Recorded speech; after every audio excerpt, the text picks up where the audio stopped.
Hey everyone, today I'll be reviewing my newest assassin MOC, Sniper.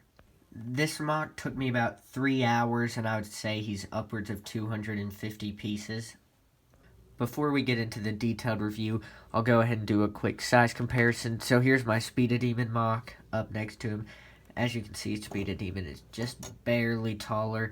And here's Stormer 2.0. That'll probably give you a better frame of reference if you're familiar with how tall the 2.0s are. So there's the size comparison, and now we can get into the actual review. As always, for the review, we'll start off with the legs. The legs were actually the last thing that I built on this MOC, and because of that, they're probably a little sloppier than they should be. I do like the design. I don't like the armor plate that I used on the side, though, because that can slightly prohibit the movement of the arm. It lacks a little bit of motion right there. It just kind of restricts it a little bit. But besides that, I like the design. It took me probably about 25 to 30 minutes to design these legs and to copy them.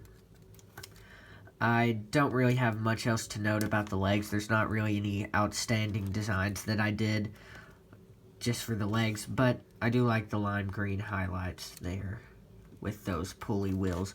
But besides that, I don't really have anything else to say about the legs. I had a little bit of difficulty when designing the arms, mainly because it took me a while to decide what armor plate I wanted to put right here to cover the bicep. And so I decided on a Thornrax head just because they're big and they cover a lot of area and it kind of fit this MOC. And before I go any further in the review, I should probably go ahead and take his gun out of his hand, just so that's not getting in the way of the review. Unfortunately, his arms are a little bit limited in their range of motion, mainly just because of this Thornrax head. It kind of interferes with that shoulder armor, and so that's unfortunate. So this MOC would probably be more ideal for display rather than for stop motion, but I'll try to put him in the stop motion nonetheless. And around his back, you can see I kind of closed up very nicely with some big Bionicle armor plate pieces.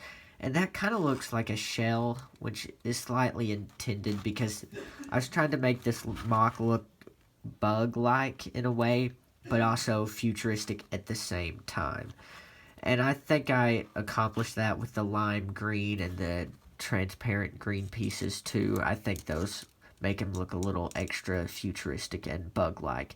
He has a bandolier right here. Each of these is a little battery that he can put in his gun for a reload. So he has 6 of those. And if I do have him in a stop motion, you'll probably see him reload from his bandolier right there. And this right here is just a battery that controls him. And I don't really know what this little diamond is. I haven't really gotten that far in this MOC story. But that's definitely some type of battery right there. There's not really anything else to note about the body. He doesn't have that classic preset Bionicle shoulder plate piece.